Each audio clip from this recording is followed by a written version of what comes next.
Hello and welcome to the Formula Scout podcast. Today, myself and Joshua Suttill are going to review the Formula 2 season.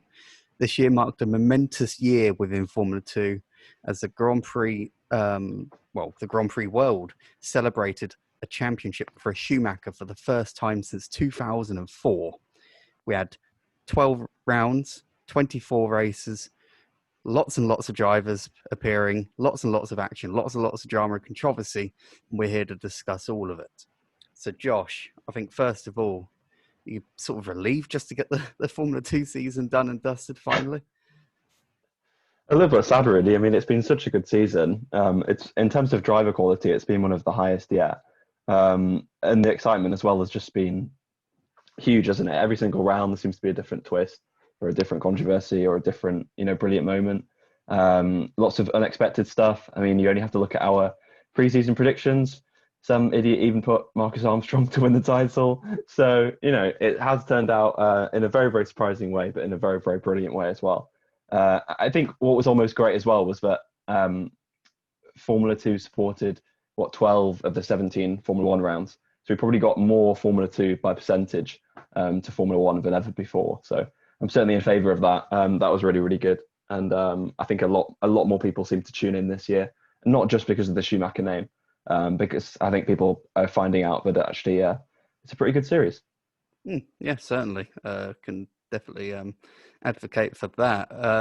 I do think that sort of like after the whole 9 weekends within 11 thing that we had earlier in the year with Formula 3 as well, it was nice to have a bit of a break, and then it was just absolutely, well, everything pretty much happened at Bahrain, but we'll get onto that later. But we'll start with the calendar, really, because obviously what had a bit of an impact on the calendar. As we mentioned, we had 12 rounds, but the rounds that we lost were the Zandvoort round, which was supposed to return this year, Monaco, Baku, and Yas Marina. But in exchange, we gained extra races at the Red Bull Ring and at Silverstone. Plus, we also visited Mijello for the first time in the second tier since 1997, and we also had the Bahrain Outer Loop. So, would you like any of these tracks to return for next year? Yeah, I mean, I thought every single track that was on the calendar brought something to the championship. I definitely like Mijello to come back to Formula 1 in general. I'd like Formula 2 to go to, like Nürburgring, Imola, Portimao as well. I think that'll be really, really good. Because obviously we did get sort of 3 double rounds this year. But I don't think that really detracted anything from the series because, Red Bull Ring provided loads of excitement, and especially with one weekend being quite rain affected. And the same with Silverstone, obviously, is a great track, and the Bahrain layout's very different. So, yes, I would like them to return, and also some different ones as well. The track quality was really high this year. And I don't know about you, Craig, but probably didn't really miss Monaco too much. Maybe the drivers did. But I thought the tracks we got were great. And it'd be good to see them come back in the future. I'm one of the few people that seem to actually like Monaco. I think it's probably more because of the history and the fact that they drive around like the streets as they do, and you occasionally get the occasional pile up as well, which I always find highly amusing. But the major regulation change that we had for this year, and it is going to be a theme, and I know it's quite a boring theme to talk about, but tyres, the 18-inch rims. Now, to the outside, it just seems like an aesthetic change. There's not much to talk about with that. But it became clear pretty early on that it was so much more than just an aesthetic change. It came with a massive weight change and to compensate for that Formula 2 up to the engine performance as well. So do we think that the more established drivers, the names that have been around for quite a while now, perhaps were a little bit caught off guard from this particular change? And do you think that some of the teams that have performed well in previous years as well also struggled to the point where the pecking order just totally was turned on its head? Yeah, I guess Dams and ART were probably the 2 strongest teams of the previous era. By previous era, I mean like 2 years. And both of them seem to struggle quite a bit this year. Dams in particular, and especially with Dan Ticktum. So yeah, it did seem that they just struggled to get on top of the tyres all year round. Certain drivers, people like Marcus Armstrong, struggled with the tyres all year. So it was a bit of both. I don't think experience had too much to play into it, just because people like Callum Milot and Mick Schumacher, who had only just made their debut season last year, came into this year and they were kind of pretty much fine with the tyres, or at least compared to others, there wasn't a major penalty. It wasn't like when we saw the new car in 2018 and we had people like Latifi and Markelov really struggling to catch up. This year it seemed like sort of everybody was struggling, but sort of certain teams in particular seemed to struggle more. And teams like Virtuosi and Prema, I guess, kind of came back to the fore, especially Prema, sort of having a bit of a comeback. So yeah, it definitely changed up the pecking order, definitely influenced the championship. And we saw it right to the end in Bahrain. It wasn't like it was an issue at the start of the season when people got on top of it. For some people, they were struggling in Austria and they were struggling in Bahrain right at the end. Yeah, certainly. No, I think it tells a lot for Formula One as well, ahead of the introduction of the tyres in 2022 as well. I think the tyres are going to be a lot more difficult to handle, and that's in conjunction with the cars, which will in theory be more difficult to handle as well.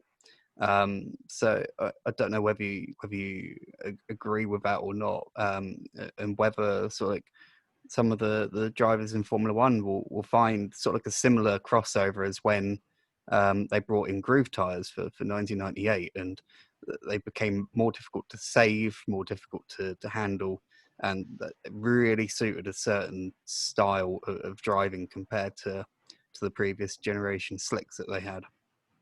Yeah, and we all know how well those groove tyres went down in 1998. So let's hope that in 2022 it's a little bit different. I mean, drivers always hate tyres and stuff, so I'm sure they will complain. But maybe a good point is that any of these Formula 2 drivers this year or next year are going to be kind of very valuable to F1 teams when they are switching to those tyres, because they're going to have some proper experience. Obviously, the cars are very, very different, but the actual 18-inch is obviously the same in Formula 2 or Formula 1. So yeah, people like Schumacher, Mazapan, maybe Schwartzman and Lungard, hopefully next year, will be really, really valuable to the teams. Mm-hmm. Yeah, certainly. So let's crack on with the season itself, and we'll start off with Austria 1, as we'll refer to it as. And the pole sitter for that race was, many people's pre-season favourite, Guan Yu Zhou, who was masterful in that qualifying session, but his season started to unravel pretty early on as he retired due to a mechanical problem, and this allowed for a maiden victory for Callum Milot. Meanwhile, Mick Schumacher skidded off at turn 7 whilst on course for a podium, while Yuki Tsunoda's debut did not go to the best of starts as he punted teammate Jihan Daruvala. Meanwhile, the rest of the podium was made up of rookies in Marcus Armstrong and Robert Schwartzman. In the sprint race, Philippe Drogovich was a surprise maiden winner to take MP back to the top step for the first time since 2017. He survived 3 safety car periods in that particular event, beating Louis Delatraz and Dan Ticktum, while Schumacher recovered 7th, whilst Callum Milot only managed 9th. However, mechanical problems really started to rear their head quite early on into the year, notably with Giuliano Alesi and Sean Galale. So just looking back sort of all the way to Austria 1, and it became really clear early on that Virtuosi had a package to beat. Yeah, definitely. I mean, it's almost bizarre though to think back to that time, isn't it, when Joe was on pole and he was leading the race, and it felt like he was robbed of that win. I think he lost it twice and came back twice, and then had his obviously mechanical problem. And we thought, all the preseason predictions were right. Joe was going to win this, or he was going to have a really nice fight with Milot. It was going to be maybe an intra-team fight with Schumacher on the outside. Sonoda, like you said, had a horrible debut. There was signs of pace, but no signs that he was going to become a genuine outside title contender and obviously get an F1 seat for next year. So very, very weird to think back to that time. In some ways, it did show certain things, like obviously Schumacher's mistake. We did see a couple of those throughout the year. Milot was fairly composed and not outright fastest, when probably at other rounds we saw him being just absolutely blitzer, and he didn't need his teammate to have a technical problem. And obviously, like Sonoda as well, obviously we saw a lot better from him in the rounds after that. So, the round right after that actually. So yeah, quite a bizarre opening round to look back on, but one that had hints of what was to come. And as we cover off the various rounds as well, we'll also talk about the various teams in detail. And we'll speak about Trident to begin with, who finished 11th with only 6 points, 5 for Roy Nissany and 1 for Marino Sato. Certainly a challenging year with two drivers that we didn't necessarily expect a huge amount from, but I don't think Nissany in particular was the joke driver that many people within social media world especially expected him to be. Whilst with Sato, it's just definitely a really, really challenging year with a team that definitely was not up to the sort of standard that it needed to be. Yeah, definitely. I mean, Nissany was quite good on occasion. I mean, his defense, he's probably one of the hardest drivers to overtake in the field. He really just put up a stern defense. And it did annoy quite a few drivers. Obviously, the biggest one was Schumacher in qualifying in Bahrain. But can Nissany really be blamed for that one? Probably, not at least not wholly.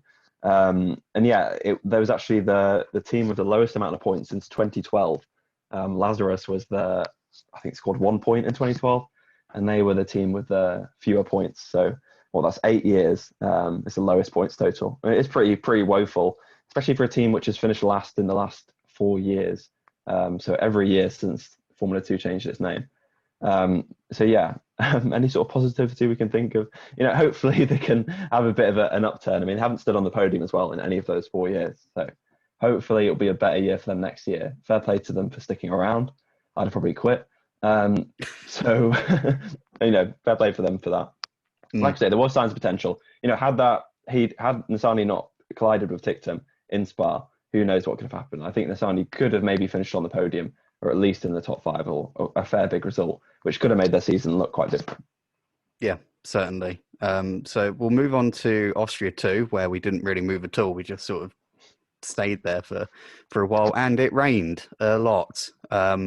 It was a fantastic maiden pole position for Yuki Tsunoda, and he was looking good to win the race, but a radio issue denied him the chance of victory, really, and that handed it to Robert Schwartzman, who was absolutely brilliant himself on that day to capitalise when it mattered.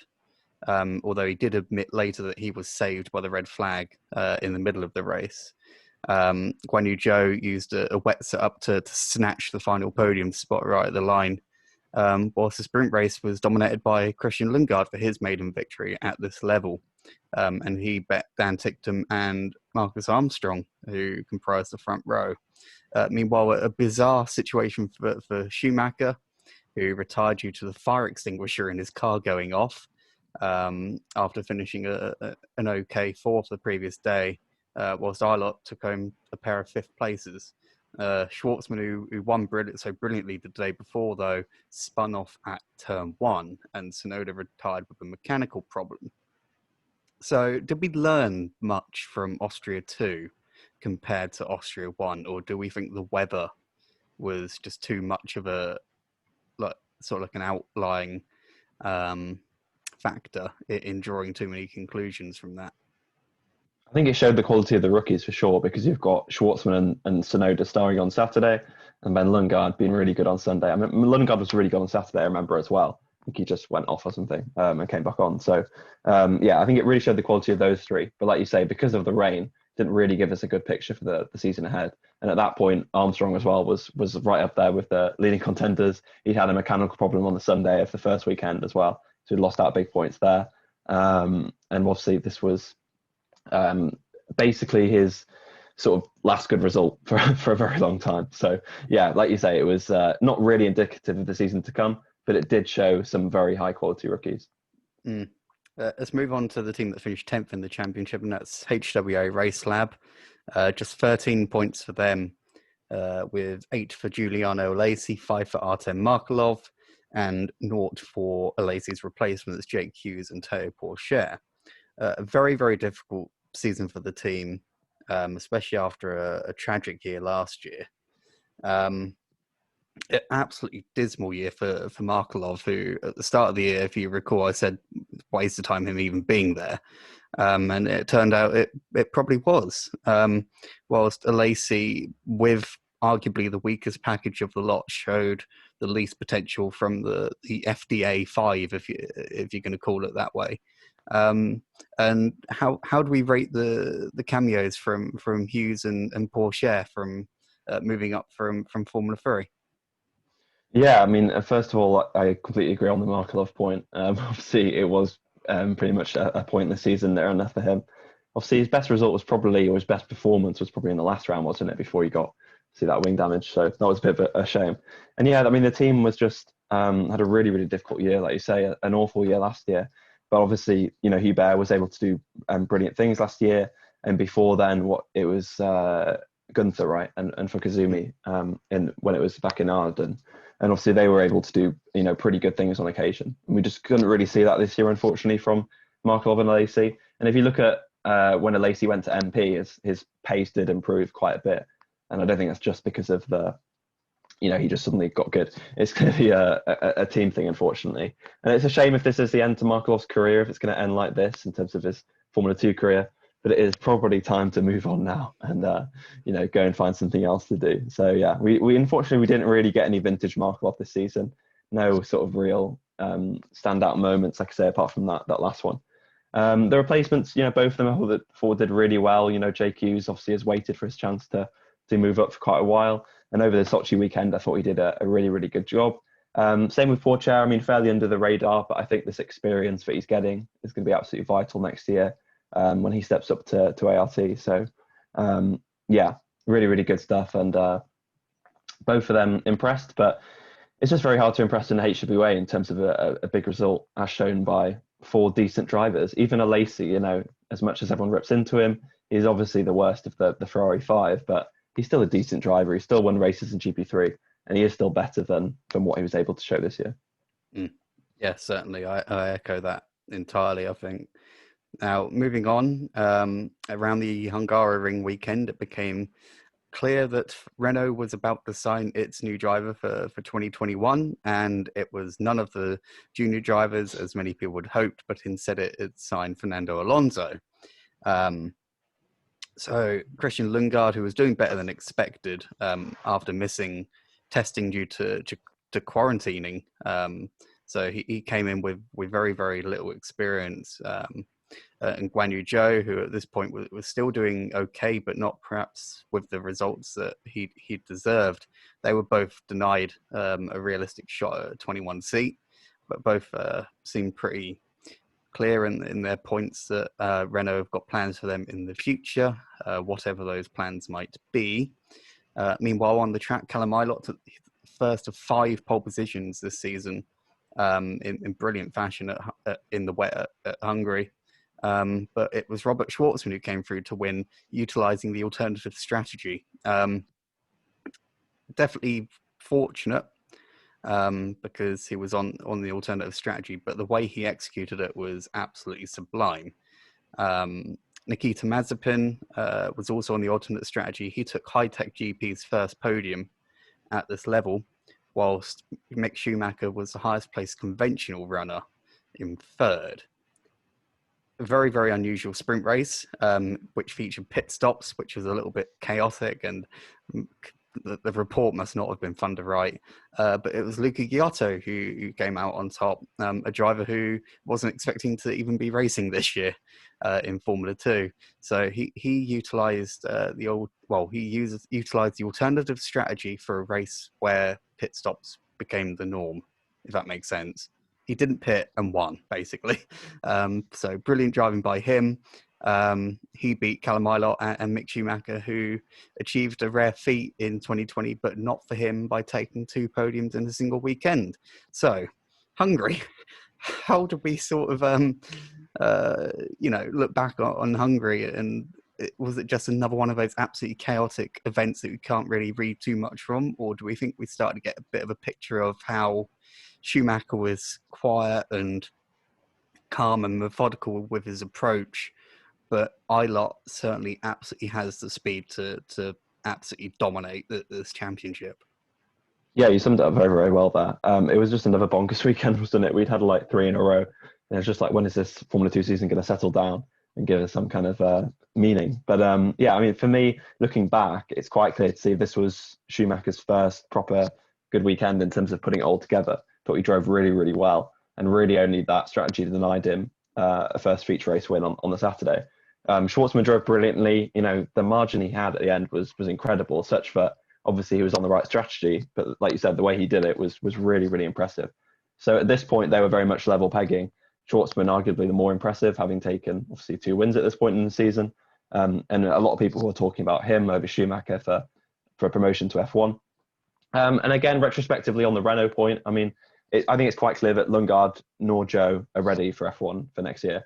So I think, in the end, it was probably the right move to bring back Alonso, or at least not to promote either of those two. You could argue for somebody else like Perez or Hulkenberg, but yeah, that's a discussion for another day. Yeah.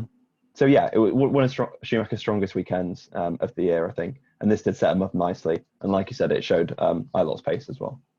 Mm-hmm.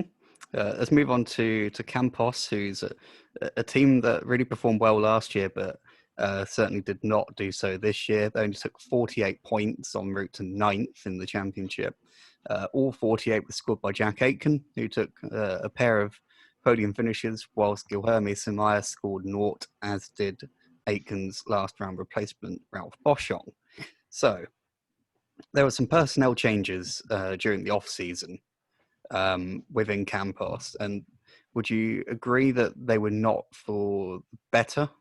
And also, do we reckon that this could be Aiken's final year, and is it an adequate send-off for him? And do we think that Samaya was elevated into Formula 2 with the wrong team at the wrong time? Oh, a lot to unpack there. Yeah, it was a difficult year. I mean, I mentioned earlier, didn't I, about ART and Dam struggling from last year to this year. Well, Campos was probably the biggest of those to really struggle. Like you said, they went from a race-winning outfit to a team that was, barely troubling the top 10 at times, even having a quality driver like Jack Aitken, who obviously had a brilliant 2019. And it's kind of ironic because obviously he had a bad 2020 in terms of this Formula 2 year, but he actually got his F1 debut at the end of the year. So it was a really nice reward. So it wasn't a fitting end to his Formula 2 career, but the Formula 1 debut was. So this season wasn't a fitting end, but him getting a call up to F1 in Bahrain was definitely a well-deserved end. Yeah, I think this should be his last year. I think he should now move on. It seems like the sort of right time. On the personnel changes, obviously, I don't think they could do much about obviously the people who left, but I think they could have perhaps brought in some good replacements. Clearly, whoever they brought in either didn't have time to gel or they weren't able to really make it work. So yeah, they're going to need a lot of restructuring, a lot of thinking over the winter because it was a really difficult year. And we look at which drivers are going to come in and which drivers are going to bring budget. Which teams are the drivers going to be looking at stepping up? And unfortunately now Campos is going to be sort of down there, HWA Trident sort of area where the drivers really scrapping for those last seats. And unfortunately Campos is going to be among those teams which are kind of the least desired, unfortunately, which wasn't the case, obviously, after last year. On Samaya, yeah, I mean, there probably wasn't a good time for him to come or a good team, really. Unfortunately, I think he has been a bit out of his depth this year. So, yeah, there wasn't really any sort of highlight. I can't point to anything that he's done this season, unfortunately. So, yeah. The only thing that I can think of when I think back to Samaya's season was his spectacular engine failure at Monza. Can't remember whether it was in practice or qualifying or what, but that's pretty much the one highlight for Samaya, sadly. It's a bit like Alesi, with Alesi crashed in the pit lane right in Spa. I think it was Spa. No, spinning out of the pit lane. Spinning out of the pit lane, yeah. Spun out of the pit lane and just binned it 90 degrees into the barrier. But let's move on to Silverstone, the first of 2 Silverstone rounds. And Prema struggled big time, like properly big time. Well, we had Felipe Drogovich taking pole position, which came as a bit of a shock. But it was Mazapan who executed a brilliant race to take a maiden victory, which he would later describe as very stressful. Whilst Guanyu Zhou used the alternative strategy to take second place ahead of Sonoda. Ilott stalled from high up on the grid, but recovered to finish 5th, while Schumacher slipped to 9th and Schwartzman was well out of points. Ticktum argued that his doubters had been proved wrong by taking his maiden victory in the sprint race, in which Ilott was chasing him down, but he spun off on his own accord, and also had contact with Sonoda, which put him out of the race. Schumacher finished only 14th ahead of Schwartzman, and Joe spun a podium away. Lingard and Delatraz rounded out the podium.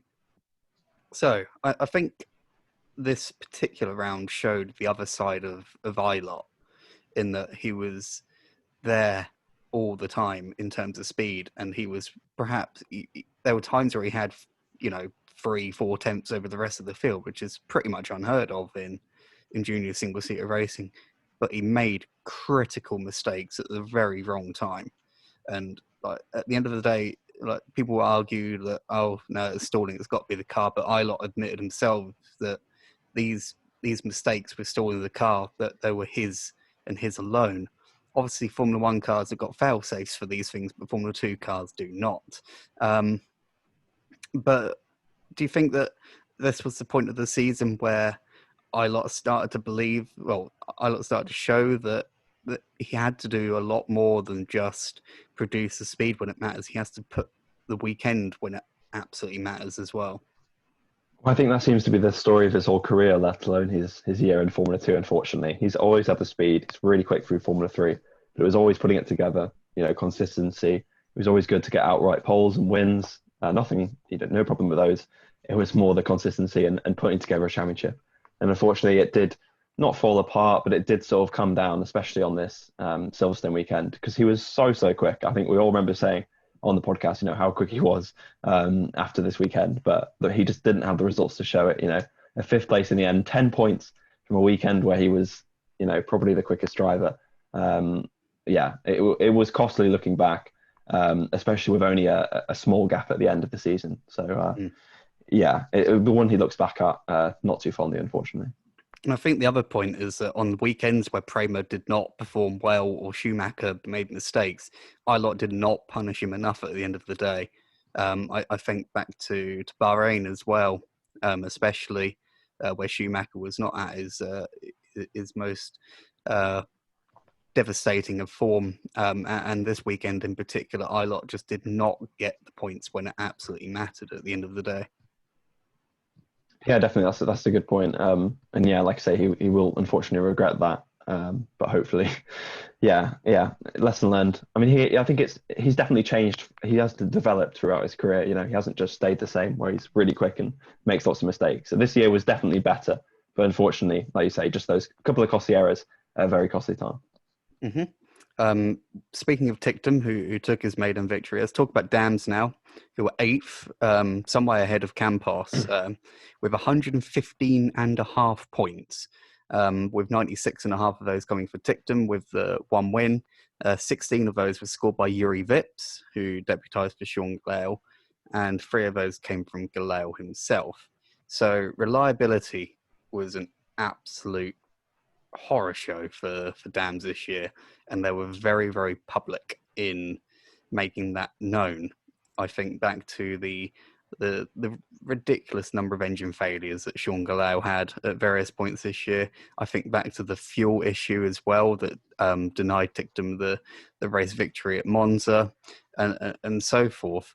So do we think that Dams' overall performance perhaps went a little bit under the radar, or do we think that their pace wasn't good enough anyway to really challenge for like the really big spots?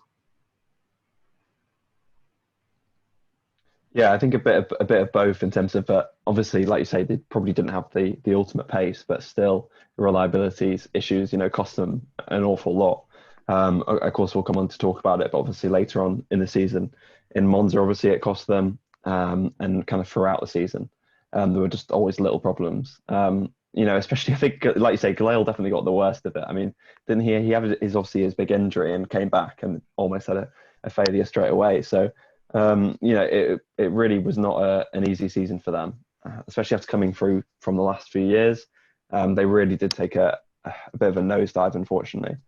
So we'll see if they can get back on track. Obviously, it looks like from testing, and they're going to have Roy Nissany and Marcus Armstrong next year. So clearly there is an element that they have to have a driver with substantial backing. Obviously, fortunately, in the past, that was Latifi, who could actually do a pretty decent job. Unfortunately, Gale's not on that same level, and Nissany probably isn't either. So, yeah, I think it's going to be a difficult few years. Next year might be sort of similar to this year, unfortunately for them. But yeah, we'll see. Like you say, there were still flashes of speed, and Ticktum did drive very well at times. But unfortunately, I think the whole frustration of the reliability issues definitely got the better of him sometimes, and that seemed to come across, especially after the races. Mm-hmm.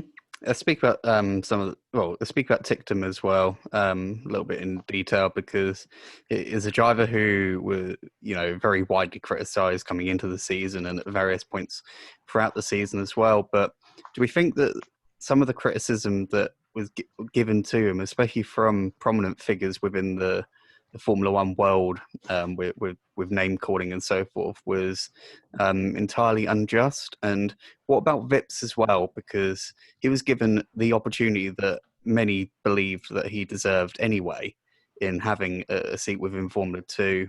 And do we think that stepping into a car that was so unreliable and perhaps unrepresentative didn't showcase the talent that many people believe that he's got? Yeah, so I think I said at the time on Ticktum, because it was around here, wasn't it? A Silverstone radio rant, I think, yeah. So obviously we all know what you're referring to in terms of the name calling, and I feel like they came out worse in that than Ticktum in terms of the response. So actually, for once, he kind of got a fair crack. Quite a few people were defending him and stuff. So I think it wasn't too bad. I think he's just used to it at this point. Like, he's never going to shake off the reputation. Obviously, like you say, he said after his win, he'd prove his doubters wrong. He's never going to prove them wrong. He's never going to silence them. They're always going to be there. And I think he's almost not happy with that, but he's content with it. He can carry on and do his job, and he doesn't really, care about the critics and stuff. So yeah, for him this year, maybe he was sort of come to peace with that after some really difficult years. He hasn't changed his attitude really too much, which obviously to some people is bad, but to others, they don't really care. And quickly on Vips, obviously he showed what he could do in Mijello really well, with a brilliant podium. And obviously he was also kind of hovering around the points, wasn't he? Spa and Monza, he was like always in 11th or 9th, just outside the points. So I thought he did well, and we've been with High Tech next year. I think he'll be really, really strong. So yeah, a lot more to come from him. But even what we did see this year was still pretty good. Mm-hmm. Let's move on to Silverstone 2, the 70th anniversary GP round. And Ilott converted this time. It is excellent pace. Took pole and converted it into a dominant win ahead of Christian Lungard, who didn't like Silverstone, as it became a bit of a recurring joke in the press conferences. And Jack Aiken, who rounded out the podium. And these were the radio comments. Ticktum said he would crash with him in regards to Louis Delatraz after the latter made an aggressive move. And Delatraz himself came out and defended Ticktum afterwards. Prema was a bit stronger at the Silverstone round, which did feature a different tyre compound to the previous. And the two drivers were fighting for the win in the sprint race. However, they collided. This allowed Yuki Tsunoda to come through and take his first victory ahead of Schumacher, who recovered to finish second, and Jack Aiken once more, whilst Callum Milot could only manage sixth in the sprint. So, earlier in the year, the relationship between the two Prema drivers was very chummy. It was very, very good. And later in the year, I remember you messaging me and saying their friendship is totally over. And I think this was the point where things totally became undone between Schumacher and Schwartzman. Obviously, these two have been part of the Ferrari Driver Academy together now for 4 years, I think it is. And that one moment was certainly quite telling, I think, in how things unraveled for the pair of them going forward. Obviously, Schumacher's season really started to take off after this point, whilst Schwartzman seemed to find himself in a bit of limbo. So how do you assess this particular round in particular and that particular moment? Well, I think it was around this point when it was starting to become clear that there would not be. This is from the inside. Obviously, perhaps we didn't really know this at the time, but it was probably became clear to them at this point that there was only going to be one seat in Formula One, next year for Schumacher, Schwartzman and Milot. So between them, only one of them would progress next year. And this is where, Schumacher, I think, was trying to put a stamp on the team, trying to get the team to fall in behind him by beating Schwartzman and making sure he was the sort of championship contender. Obviously, we saw what happened. It was a big misjudgment from Schumacher, but it didn't really seem to knock him. But it did seem to knock Schwartzman, even though Schwartzman was probably, it seemed to be Schumacher's fault, at least from what I saw. It seemed to knock Schwartzman really more than it knocked Schumacher.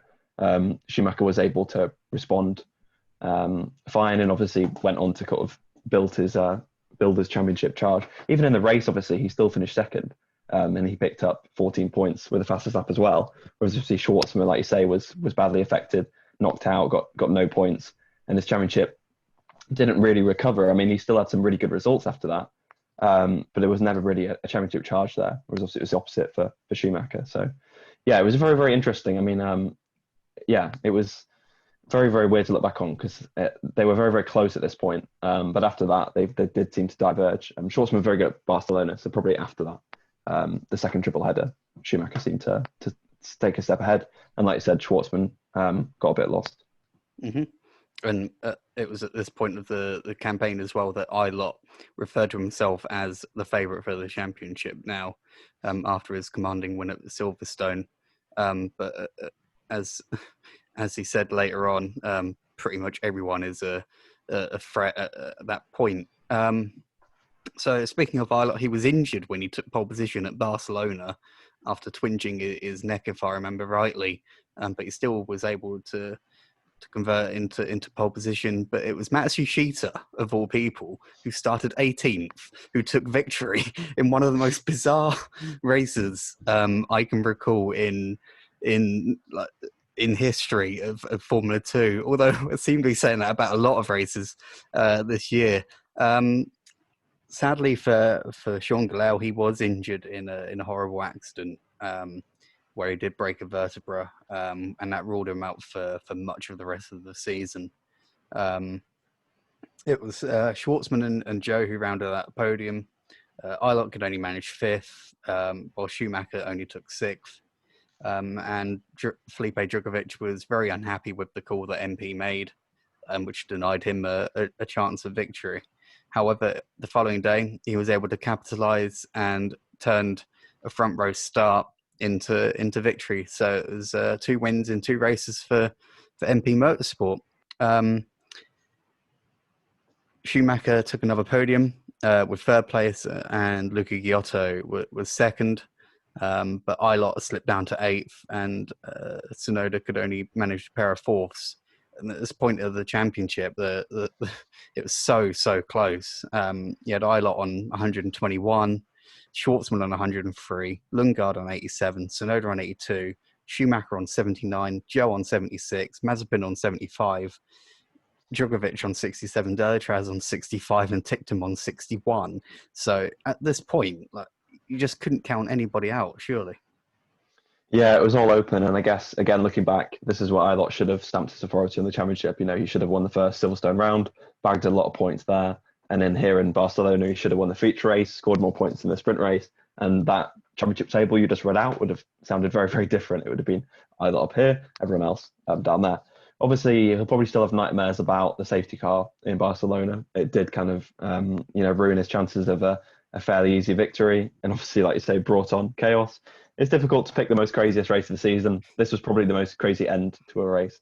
It was absolutely bonkers. So, unfortunately, it was like the cards all got blown up in the air, and unfortunately, Ilott didn't get a good hand. Unfortunately, this was pretty costly. I think this one really hurt him as well. He seemed dejected because I think he'd had all this bad luck at Silverstone or made mistakes, and he'd sort of put it right in Barcelona. He was looking really good, and then something that was fairly out of his hands, happened to him, and he lost out on big points, which again, he would look back on and say that's probably where I lost the championship. So, yeah. Mm-hmm.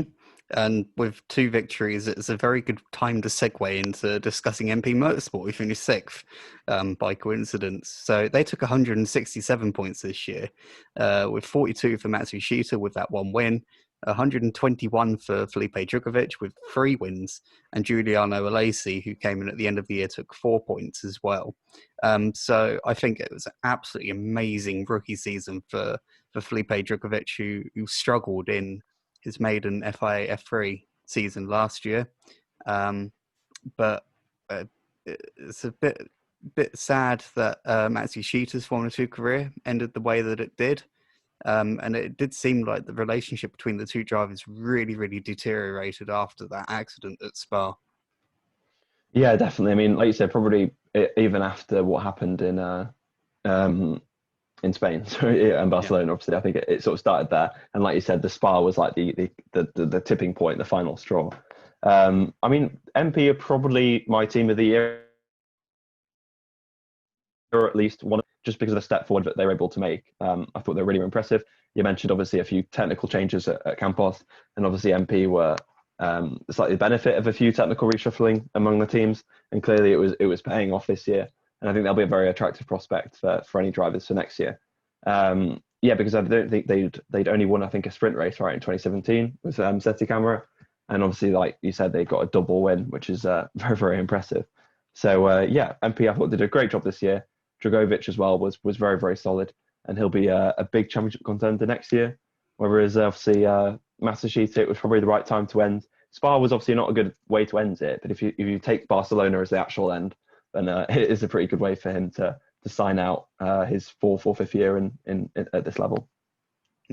Yeah, certainly. And that win goes down as one of the lowest down ever in junior single seater racing, where a driver's come through to win from. So he can always look back on that and think really fondly of it. Let's move on to Spa, which was a very emotionally charged weekend, and not least with the on-track action. Yuki Tsunoda took pole position brilliantly, but Mazapan won on the road, but was penalised for his aggressive defending, to which Mazapan responded by driving the number 2 board directly into the path of Sonoda in Parc Ferme, which he would later blame on cold brakes. Schumacher rounded out the podium, as Callum Milot had one of his worst weekends of his worst weekend of the championship, where he finished 10th in the Saturday race and retired from the Sunday race after a collision. So we also had the one F2 driver to be sidelined by you know what, which we won't mention because YouTube. And that was Dan Ticktum, who missed free practice because of an inconclusive test. But he was cleared to drive for the rest of the weekend. So it was Sonoda and Ilott who collided in the sprint race with a bit of sort of just chaos going on at Lake Com, as did Ticktum and Nisani, as we spoke about earlier. So the Williams Junior pairing coming together allowed victory for Robert Schwartzman, who was happy to sit back and watch the 2 up front do battle, and he was absolutely right to do so. That led home a Prema 1-2 with Schumacher and Joe taking 3rd place. Vips made his debut, qualifying 11th, finishing 11th in Saturday, finishing 11th in Sunday, and he duly labelled the weekend as a disaster. So let's look back on Spa. As mentioned, it was very emotionally charged with the 1 year passing of Antoine Hubert. And I do think that this was really the point where Sonoda especially started to really showcase what he was properly able to do with a Formula 2 car. This was a weekend where it really seemed to start to click for him. Yeah, definitely, and clearly that obviously Hubert's passing as well had a big impact on Sonoda. You know, he referenced it throughout the year, so clearly it was a very emotional weekend for him. And yeah, I thought he obviously drove very brilliantly. This was easily the most controversial weekend of the year. I mean, you had obviously the huge stuff with Sonoda and Mazapan on Saturday. Like you said, you had Ticktum and Nisani on Sunday, which was just a bit clumsy, really. You know, Ticktum I think should have just waited, regardless of who's at fault for that particular incident. Knowing Nasani, seeing what he'd done throughout this whole year, I think Ticktum could have just waited. Schwartzman probably had the easiest win of the year. I remember him just being completely unchallenged after that. And like you said, he was right to hang back. Obviously, all his these first three wins all had something. So obviously, his Austria win, you had Sonoda's radio problem in Hungary. Obviously, he had the strategy, and then this one with the collision. So he never wins boring races, or he never wins in a sort of an unboring fashion. So yeah, he sort of, I guess, arguably sort of at least put that right towards the end of the year. But we'll get onto that. Yeah, with Mazapan and Sonoda. Obviously, Mazapan's conduct in Parc Fermé with the boards, I think he was very, very lucky to not get a more severe penalty. Same with his defensive driving, which obviously would come up later in the season as well. This is where we really got to see his character, I guess, and more people sort of got to see him at the front, because we'd seen him obviously win that Silverstone race fairly comfortably, really, in the end, and not be put too much of a challenge. But this was a real sort of battle for the lead, arguably probably the best battle for the lead all season, or at least the most intense. But we got. So yeah, Craig, how do you look back on it? Because obviously it was quite a long time ago now. Oh Christ, yeah, it was a very long time ago. I do think, looking back, that we certainly got to see the side of Mazapan that people perhaps referenced back several years ago when he got in trouble for his conduct with Callum Milot in particular. And I do think that the way how he brushed off the pit lane thing as nothing was not the right way of going about it, especially in hindsight. But I do think that the way how Sonoda conducted himself was very, very good. In particular, because it would have been incredibly easy for him to become too engrossed in emotion as well, and to get in trouble in his own right. But he was able to channel that very, very nicely. I do think when it comes to Spa, we obviously that's sort of like the standout memory really for me, as well as the horrible crash between the MP drivers, and really just sort of the sense of sort of sadness around the whole weekend, with it being 1 year. It was fantastic to see Manuel Carrera at the circuit as well, to exonerate the demons that he finds himself with after obviously such a horrific crash, and the part that he was in such a tragic accident as well. So that was very, very nice and warming to see, I think. And in terms of sort of like the title fight, this was really sort of like the one weekend that it turns out didn't really sort of feature too much in a lot of ways, which is almost kind of a bit of a relief in a lot of ways, because Schumacher was just there quietly picking up points, and Ilott had like his worst weekend of the year, qualifying nowhere, finishing nowhere on Saturday, and being punted into on Sunday.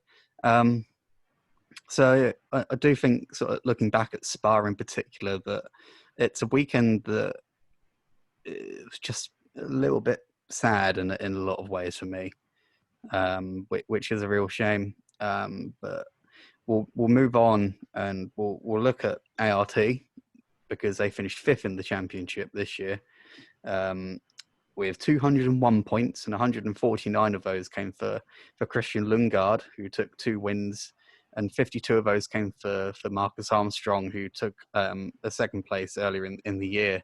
And most of those 52 points came right at the start.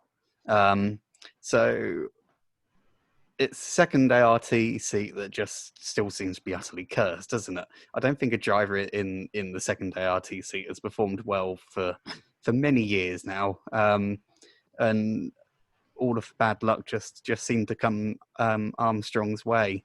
So he has got a massive job now to reassert himself as the next favourite in the Ferrari Driver Academy to graduate to Formula One, and that's not going to be easy.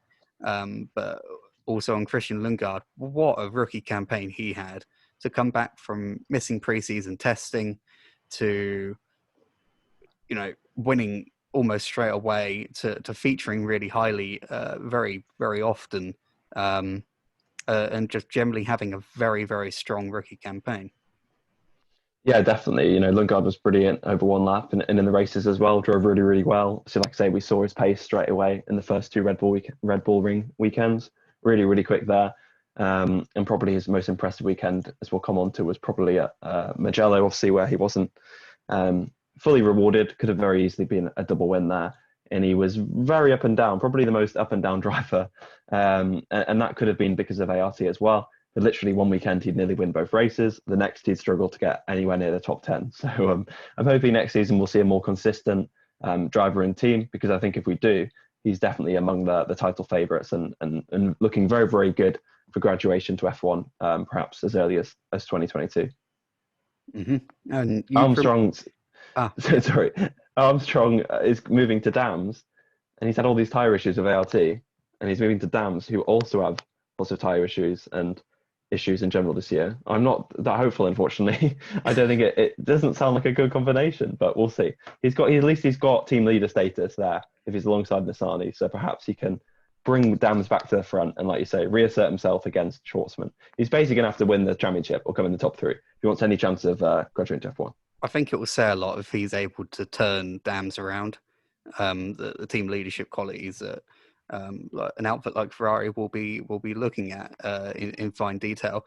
You've reminded me quite aggressively, if you will, that we forgot to cover Giroux's. So let's do that now, and I might have to do a bit of a fine tuning with the audio file. But they scored 137 points this year. A couple of second places for Louis Delatraz, who took 134 points, just 3 points for Pedro Piquet. Delatraz was very effective, but quite quiet. No wins, no poles in his like 6th or 7th or 12th year at this level. Whilst it was a very tough season for Piquet, but he did show some potential occasionally through the year, notably when he was on course for a podium at Bahrain before the engine went pop. Yeah, definitely gutting for Piqué after such a difficult year to have that result taken away from him. I thought Delatraz was brilliant this year. Like you say, it's his 4th year in F2 and GP2. But I think easily one of his strongest. Obviously coming from Carlin as well. Trues are good, but they're not quite Carling. And obviously the performances, the pace hasn't been there from Trues in the past, especially compared to what obviously Carlin were able to do this year. So he was really good. Obviously, his racecraft as well was really, really good. What we saw at Silverstone, obviously irritated Ticktum, but was very, very good to watch from the outside. And like you said, I mean, he scored nearly all of Trues's points. Really effective team leader, and there probably weren't really many chances to win a race this year. If you look at the sort of balance of the season, there probably weren't opportunities for him to win with the package he did. So I thought he did a really good job, easily his best year. And perhaps might even be returning next year, despite sort of saying he probably wouldn't come back. He's doing a sort of Giotto and what we've seen from many other drivers, and is possibly returning. And fair enough as well if he does. But if not, I could definitely see him in LMP1, or rather hypercar and the new WEC sort of top class. We're seeing a lot of interest there, and obviously Delatraz did well at Le Mans. He also was driving GT cars as well this year, so doing all sorts and still managing to put on his best season in Formula 2. Mm-hmm. Pretty handy sim racer as well, as it turned out. Winner of the Le Mans 24 Virtual, if I recall rightly. Let's move on to Monza, and it was another Callum Milot, absolutely brilliant for much of the event, but made a simple mistake, and that cost him massively. He stalled in the pits, dropped down to the last, and recovered absolutely fantastically to finish 5th, or P6 at the end, if you will. For me, that was drive of the year. I'm not sure about you, Josh, but we'll go on about that later. But Schumacher took his maiden victory at Monza, of all places, a name which obviously has got a lot of history with regard to the Schumacher name.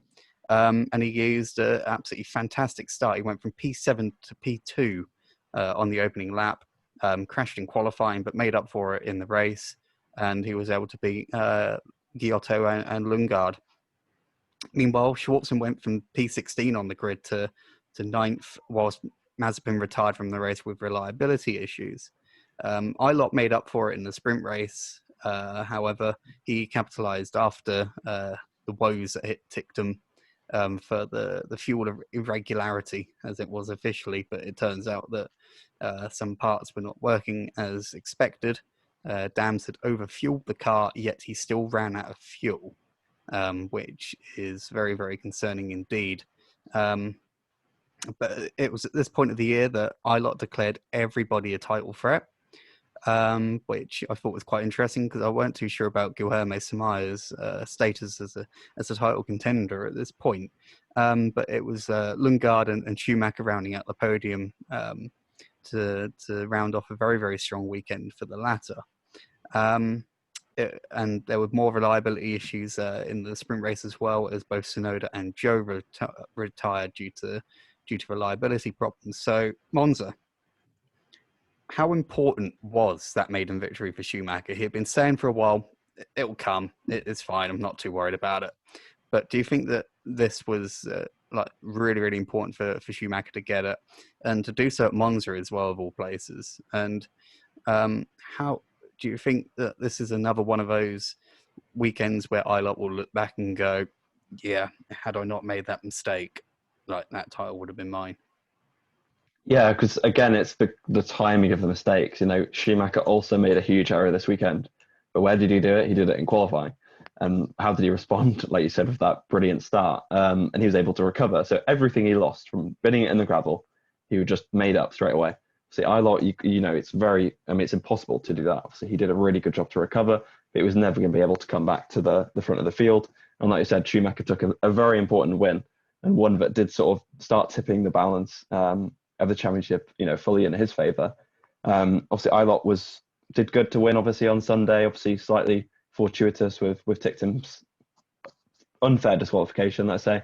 And, you know, I guess it maybe did balance a little bit of luck out there. I wouldn't really, you know, begrudge Ilott that slightly fortuitous win too much, because I think he certainly deserved it with that, like you said, fantastic drive on the Saturday. So, yeah, highly significant in the championship. And it really set Schumacher up very nicely for this very nice period. I mean, this was his fifth podium in a row, wasn't it? His sixth in 7 races. So it was really, really impressive. And this is what built his championship, really, and what ultimately would cement it.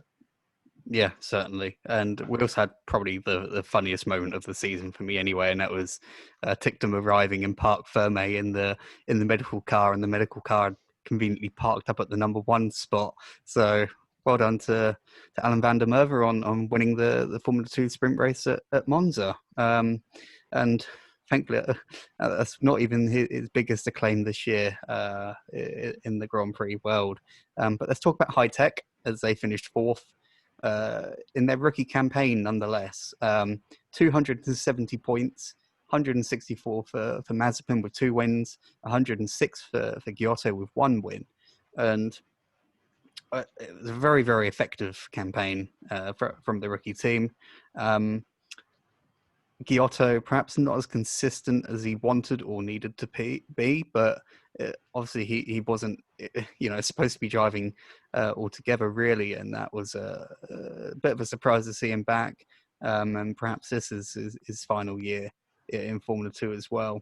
Whilst Mazapan's aggressive driving very much became under scrutiny once again, especially later in the year, and just generally a campaign that was solid in his second year, but perhaps not the sort of campaign that you look at and go, right, that driver absolutely deserves a major crack at Formula 1 next year. Yeah, definitely. I mean, obviously, if you look at Elliott's brilliance, you know, F2 stat piece, obviously, I think he had Mazapan down 13th on the rolling pace average. And obviously, Giotto was up in 6th place. So obviously, you know, Giotto seemed to have a lot of pace, certainly at particular weekends, which I guess not really surprising given his experience. But obviously, like you say, other weekends just not really there or not putting it together. High Tech obviously had a really difficult start. They were absolutely nowhere at the Red Bull Ring, had so many technical issues. but they really, really came on strong. I think the strongest debut of any team in Formula 2 or GP2, I mean, since Prema came in and dominated. So a real credit to the high-tech team. They're going to be a real force going forward. They've got 2 quality drivers for next year as well. So I think they're going to be, pushing on really, really strong. Obviously, in Mazepin, very up and down year as well. Maybe slightly surprising. Obviously, he had his miserable rookie season last year and came on really, really strong this year. And obviously, like you say, and the F1 graduation. Obviously, you can't really talk about Mazapan without talking about the big elephant in the room. And obviously, that was his conduct. Obviously, post the end of the season. And obviously, I think I speak for myself and Craig when I say, obviously, we hope there's a proper and thorough investigation. And obviously, hopefully, the proper and full appropriate action is taken. Following that, I think you can't really look at Mazepin's season sort of without mentioning it. So I just personally wanted to mention it. Obviously, just quickly now to sort of label that, because I guess it does tie into all this sort of conduct off track as well, like you said, which we've seen throughout the year. Sorry, Craig, I don't know if you wanted to say anything, not to put you on the spot, but just yeah, I think definitely to follow that up. The actions that Mazepin has done off the track have been quite outrageous at times. I don't think it's going over the line to say that, and I do hope that the correct action is taken, whatever that action is down to your own interpretation. I do think that his on-track antics as well were also perhaps a little bit under penalized, if you will, to create new words out of nothing. I do think that his aggression at times certainly went over the line. He ended the season with 11 penalty points, and it's 12 for a race ban. So he was very, very fortunate to avoid that. I do think just generally sort of out away from the track, his conduct wasn't the best. In the press conferences, he was perhaps a little bit sort of just brushing off certain incidents, notably the Spa one, for example. And when he was pressed on his aggressive driving, his response was very much non-commental and just brushing that off as well, which I don't think is the correct thing to do for a driver who could well be racing in Formula One next year, and he is going to have a much tougher time with the Formula One press than they are going to have with you and me. That's for sure. On Giotto as well, because we can't forget Giotto, who is obviously my first experience interacting with him, and he was always pleasant to chat to. I very much liked his quote that he felt like a rookie this year, despite being in Formula 2/GP2 for 5 seasons now. And I think that obviously he had that win, and I think that's a nice way to go out. But I think he would have wanted a better result closer towards the season to really round off a Formula 2 and GP2 career that promised a lot but didn't quite deliver the results that many people wanted and hoped for, I think. But let's move on to moves on quite nicely really into Mijello, and first time that the second tier has visited there since Formula 3000 in 1997, back in the days of the likes of Montoya and the likes. So it was a high-tech 1-2 on that weekend, with Mazepin leading Giotto, but things totally unraveled the following day as the two collided at turn 1. But that feature race was also one of those crazy dramatic races in which quite literally everything happened, and the alternative strategy was the one to be on. We did have Sonoda hitting Ticktum, which was definitely an incident that prompted radio quotes, as we had quite often from Ticktum this year. Was Christian Lungard, who started on pole position, slipped to 6th. Ilott himself managed to hit Sonoda and was out of the points, whilst Robert Schwartzman retired due to a mechanical issue. which all but ended his slim championship hopes. Louis Delatraz took another podium, rounding that off. And in the sprint race, the two drivers, or the drivers who benefited from the high-tech drivers colliding, were Christian Lungard, who put things right on Sunday, beating a charging Louis Delatraz, whilst Vips took that maiden podium that we spoke about earlier, which was a fine reward for him after what must have been a very, very difficult year. Schumacher was fourth. Milot could only manage sixth. And Robert Schwartzman charged right from the back to finish a fine ninth, but just missed out on the points. So, Mijello, how do we look back on a track that really a lot of people weren't too aware of coming into this year? Obviously, drivers who have driven in things like Italian Formula 4 will be well familiar with it, and so forth. But I think that this was a fine addition to the calendar, produced a lot of drama, absolutely brilliant to watch the drivers really hurl the cars around. And I think we had some very, very good racing on a track that people expected there to be no racing. Yeah, definitely. It was, yeah. I don't want to say insignificant in the championship, but it wasn't the most significant weekend, but it was certainly an entertaining one. I think it was definitely showed, Lungard's incredible pace. Like I say, he really could have won both races here. Was very unfortunate with it, with the timing of everything. Delatraz is probably best weekend as well. You look at the qualifying averages, again, referencing Elliot's article, and they were very, Boschung was quite far down really in the qualifying averages, but always brought it back in the races, and nowhere else better was it demonstrated than here in Mijello, with two brilliant performances in both races. So, this was a weekend on other drivers could shine. Like you said, high tech as well, showing the incredible debut season they've had. And obviously, even though that was undone, as you said, on Sunday. Just another brilliant weekend. But by this point, it was just expected. It was like, yeah, there you go. There's another brilliant race. It was, two brilliant races. Yeah, certainly for all of the controversy with reliability and drivers' conduct in various places as well, we cannot deny the fact that the racing itself was absolutely peak Formula 2, as in absolutely fantastic, and we thoroughly enjoyed having so much brilliant action to talk about. I think at the end of the day, it doesn't make doing the race reports particularly fun, but there is that. So let's talk about Callum, who finished third, 272 points, and the first time that they've really fought for a championship since Lando Norris a couple of years ago. 200 points for Yuki Tsunoda with 3 race wins, and 72 for Jihan Daravala, who took 1 win, and he came on really, really strong after a late season engine change, it turned out. With Sonoda, he was incredibly good in a lot of events, and he definitely showcased a lot of F1 potential. I still am umming and ahhing between whether it's a little bit too early for him, but given it's Red Bull, I mean, we can't be too surprised.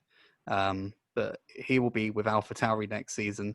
I think based on the season and the progress that he's made since the start of 2019, when he first, moved to Europe, I think it's absolutely outstanding, the way that he's conducted himself and the amount that he's had to learn and apply on the track, and the different cultures and everything else that he's had to adapt to. I think he's been absolutely outstanding in the 2 years that he's been here. With Daravala, once he did get going at Bahrain, he was absolutely flying, I thought. And he was Elliot's pick for champion this year. It didn't quite work out. But if he returns next year, I certainly think that he can turn out to be a major threat for the championship next year. Yeah, definitely. It would be good to see him back. He had a decent rookie year. Unfortunately, he was partnered alongside a megastar really in Sonoda, so he wasn't really able to shine in comparison. Yeah, Sonoda was absolutely brilliant all year. Like you said, showed fantastic adaptability to come to Europe at the start of 2019 and then to leave with a Formula One seat at the end of 2020. It's incredible, really. I think he thoroughly deserves the graduation. Again, like you, I was very mixed throughout the season.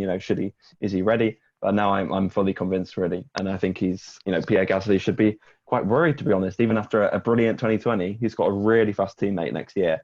And that AlphaTauri, I think, will accommodate Tsunoda quite well. It's not the hardest car to drive on the grid. Like, it's not like the Red Bull. It seems to be, fairly sort of good for a rookie coming in. So I'm expecting big things from Sonoda in Formula One. In Formula 2, yeah, he was absolutely brilliant this year. Like we said, right at the start of the season, not the best way to start a season. But after that, he really pushed on, fantastic drives in the wet in Austria. Obviously, he won in Silverstone, slightly fortuitously, but won brilliantly in Spa, really took hold of that race lead, really held his own against some, very, very tough defending from Mazapan there, and was brilliant throughout the year. Only finished 15 points off the championship, and I think very much could have won it. Things would have turned out differently. I won't get ahead of myself too much, but we'll come on to talk about Ilott and Schumacher in the 2 Bahrain rounds.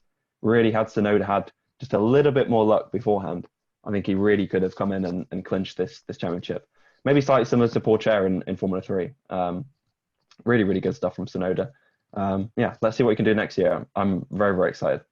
Yeah, and I know Trevor Carlin said in an interview with Sky Sports that Sonoda is the next Takuma Sato, and I think any time that we can mention Takuma Sato, he's better than Sato. No offense to Sato, very, very good driver, but I think Sonoda's got even more potential. Well, heard it here first, so you better perform well next year, otherwise you're going to look a little bit silly, Josh. But anyway, let's move on to Sochi, everyone's favourite circuit. But I missed this round because I was busy getting cold at Brands Hatch. So I left you to do a lot of the talking and all of that stuff. But there were some driver changes as Lacey left HWA and he was replaced by Jake Hughes, who of course had just finished his Formula 3 final Formula 3 campaign. Whilst Lacey replaced Matsushita at MP. And in the feature race, it was Schumacher who won with a charging drive, which we've become quite accustomed to now. But he compromised Schwartzman with the timing of his own pit stop due to safety car being deployed, I believe. Schwartzman then dropped out of the points, while pole sitter Sonoda took second ahead of Ilott. There was a frightening crash in the sprint race, and it was a much overdue maiden victory for Guan Yu Zhou, a driver who we haven't really spoken too much about recently, and I think that sets the tone for his season. Whilst Mazapan was second at his home event ahead of Schumacher, who took a 10th podium of the year. Somewhat amusingly, the two drivers who caused the red flag, Jack Aiken and Luka Giotto, finished 4th and 5th respectively, due to the regulations and count back or roll back and so forth. Both drivers were totally blameless because I think it was Aiken had a puncture and just slammed into Giotto when he lost control of his car. After this event, Pourchaire, who we've mentioned already, replaced Hughes, who only did the one round, and Galel returned from his injury in the 2-month off season, which was absolutely crazy. But let's talk a little bit about, I'll leave you to talk a little bit about Sochi because I basically missed the entire weekend. But it does seem like it was one of those, it was probably Schumacher's strongest weekend, really, when you think about it. Yeah, easily his most convincing because Monza, you could argue, was a bit fortuitous with other people's mistakes. Sochi, absolutely no doubt, he was the fastest driver on Saturday. Absolutely deserved the win, and was pretty incredible. And we saw this, and I think people were calling for his F1 graduation then. Very much could have had it in those 2 months. Perhaps was hurt by that 2-month break. I think he had such good momentum coming out of the Sochi weekend. Would have probably preferred to finish the season, either then or with those Bahrain rounds being a lot closer. So yeah, easy is most convincing when I think Ilott was almost a bit shocked or sort of, what more can I do? Because Schumacher was just so convincing that weekend. On the Sunday, you had obviously the big crash you mentioned, and it did give Zhou his first win. But I always felt, or at least watching that race, that Mazapan probably should have won it, or if the race would have carried on, Zhou might not have won. I don't want to take that away from Zhou's performance, but I think we saw a lot better from him throughout the year, even though this is a race he won. think this is not his best drive. I think there are other better ones. And like you said, not the best track, but an important weekend in the championship nonetheless. And looking back, like you say, Schumacher's strongest and arguably won him the title. Yeah, certainly. But let's talk about Virtuosi, who finished second in the championship in the end. 352.5 points, with 151.5 of those coming for Joe with that one win, and 201 of those points coming from Ilott, who took 3 wins. I think it's safe to say that Virtuosi had all of the pace in the world, yet they didn't deliver 2 titles. Joe definitely could have done with an earlier win, I think. Whilst I think the championship just went slipping away from him. And as mentioned before, he just did not punish Schumacher at the points where he absolutely needed to. But there was an interesting quote that came out from Ilott fairly recently, where he said that on balance, Prema and Virtuosi were probably equal in terms of their performance this year. So do you think that where Virtuosi lacked were the areas where Prema were stronger? And do you think what Prema lacked in outright pace, you have to remember they didn't take a single front row start in qualifying this year, I believe. What they made up for was in tyre preservation and executing races better, better pit stops, things like that. Yeah, definitely. I think it was Prema's philosophy seemed to be the winning one, at least, when it came down to it, but only by very, very fine margins. Obviously, points are scored in the race, but they are also scored in qualifying if Formula 2. And Ilott did pick up quite a lot from just getting pole positions. And obviously, it did put him in good positions. And had a few different things gone well, but he could have easily, won the championship, and so could Virtuosi. So I don't think one sort of philosophy or one team is better. I think both of them were very evenly matched, just strong in very different areas, like you said. So, yeah, as a season as a whole, really strong from Virtuosi. We saw this last year with Joe and Giotto. They had really good pace, but again, just not a title to show for it. So I think they will be disappointed to not walk away with at least one of the championships, because they certainly had the pace to do so, especially when Prema, like you say, were nowhere near the front row, or at least Schumacher wasn't. And Virtuosi got all these pole positions, but unfortunately, the year was too crazy. Formula 2 was too good this year for Virtuosi. They wanted a boring year, a more straightforward year, harder to overtake, less variation in the tyres, less variation in the strategy. Turn safety cars off if it was the F1 game. That's what they do. And unfortunately, the year was too crazy for them. And that's ultimately, I think, where they lost the championship. It wasn't straightforward enough. It was too bonkers. And that got the best of Ilott, and it got the best of Joe on a number of occasions. Like I said, he got that win. But otherwise, for him at least, it was, I think, very disappointing. There's no other way to put it for Joe, unfortunately. Yeah, certainly. And I think that kind of reflects what we've seen within a lot of championships this year as well, in that some of it has just been a little bit too crazy for it to be too straightforward in taking championships. And I think that the sort of thing that we tend to see in IndyCar on a regular basis, it's not always the quickest driver who comes through and takes the victory. Usually it's Scott Dixon, who doesn't take a pole position at all throughout the year, just quietly, stealthily picks up points, and then, it's champion.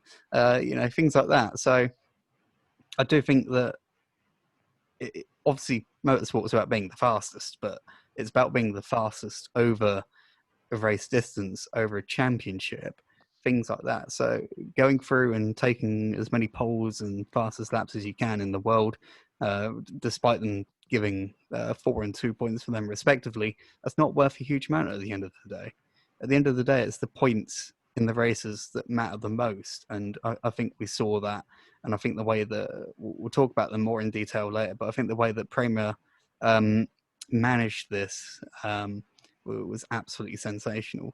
But let's talk about Bahrain now, because we had the 2-month gap, which was a personal bit of relief, because I found myself inundated with other things away from Formula 2 in that period, and I'm sure you did as well, Josh. So it's nice to have a little bit of a break, really, and just sort of to digest it all. But I think it went on for a little bit too long. But coming into the Bahrain round, 9 drivers were still in contention, with Schumacher on 191, Ilott on 169. And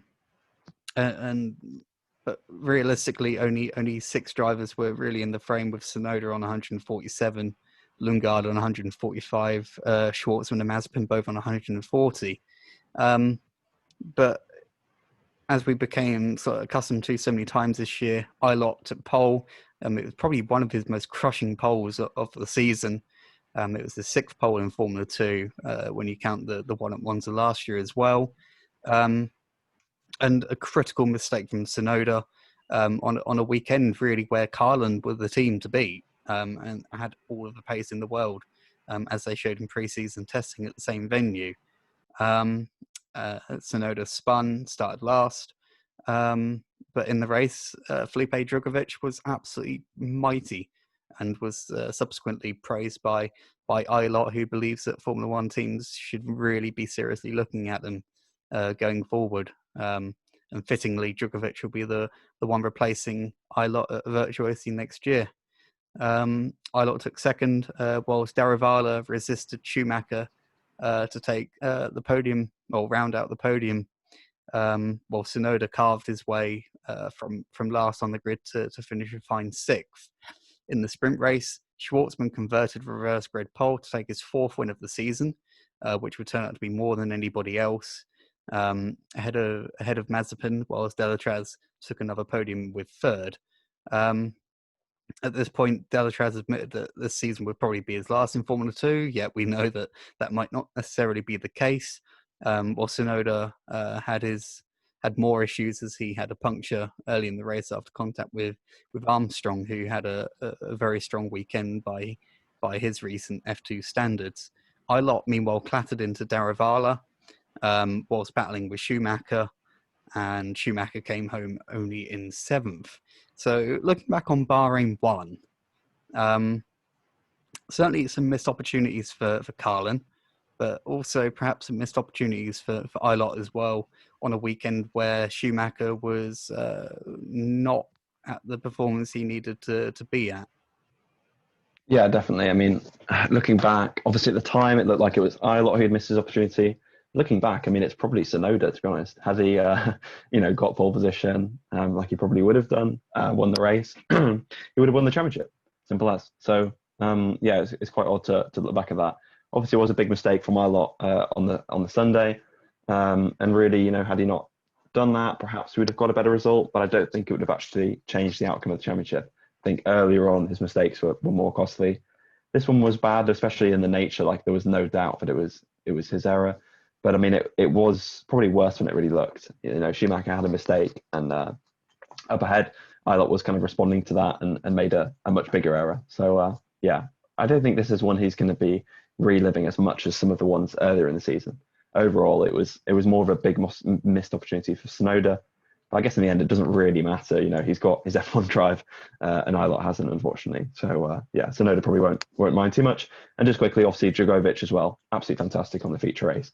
Had he not been there, obviously Ilott would have won the feature race, and maybe it would have all turned out differently. But it didn't. And Drogovich drove brilliantly all season, and this was like a good reward for all his brilliant work this year. Mm-hmm. And let's talk about Prema, who took the team's championship. 392 points this year, 215 of which for Schumacher with 2 wins, 177 for Schwartzman with 4 wins. Back on top after a couple of tricky years, certainly, by their absolutely meteoric standards. They're 2 very, very effective drivers. And looking ahead to 2021, they've got the 2 most recent Formula 3 champions on their books, so they're going to enter with some incredibly high standards, even by their own standards, really. So, and in addition to that, they did the double in 4 different championships this year on 4 different levels, which is absolutely crazy. Teams and drivers champion in Italian Formula 4, in Formula Regional European, in FIA Formula 3, and in FIA Formula 2. So that is absolutely incredible to look at, really, thinking back. So how do you look back at Prema in 2020 in general, and especially in Formula 2? Yeah, fantastic, really. They didn't have the qualifying pace this year. That didn't seem to matter at all. like you said, absolutely fantastic in the races. You know, Schwartzman and Schumacher, a brilliant lineup, complemented each other. Well, complemented each other, perhaps not the right word, but you know, they both had their own strengths basically, which meant that nearly always one of them was up at the front, doing a really good job. They had the strengths in sort of different areas, both brilliant racers, and overall, like you said, a really good, you know, year for Prema, fully back to the top after. Look at that 2019. Obviously, they were like ninth, weren't they, out of 10 teams, absolutely nowhere. And this year, they've really turned it around. With, you know, I think more wins than anyone else. Obviously, with Schwartzman getting all those wins, probably more podiums, I'm going to guess, just because of Schumacher's, you know, huge amount as well. So yeah, a really, really strong year. And I think just operationally as well, they were usually pretty on it with strategy. I think there's maybe a couple of slow pit stops. Obviously, a bit of an error as well with the Sochi Schumacher Schwartzman. But other than that, like, I think operationally they seem to just be a little bit more on it than some of the other teams as well. And I guess that's what you expect from a team that, as you said, has done this amazing achievement this year in pretty much winning everything they've entered. So yeah, fully credit to them.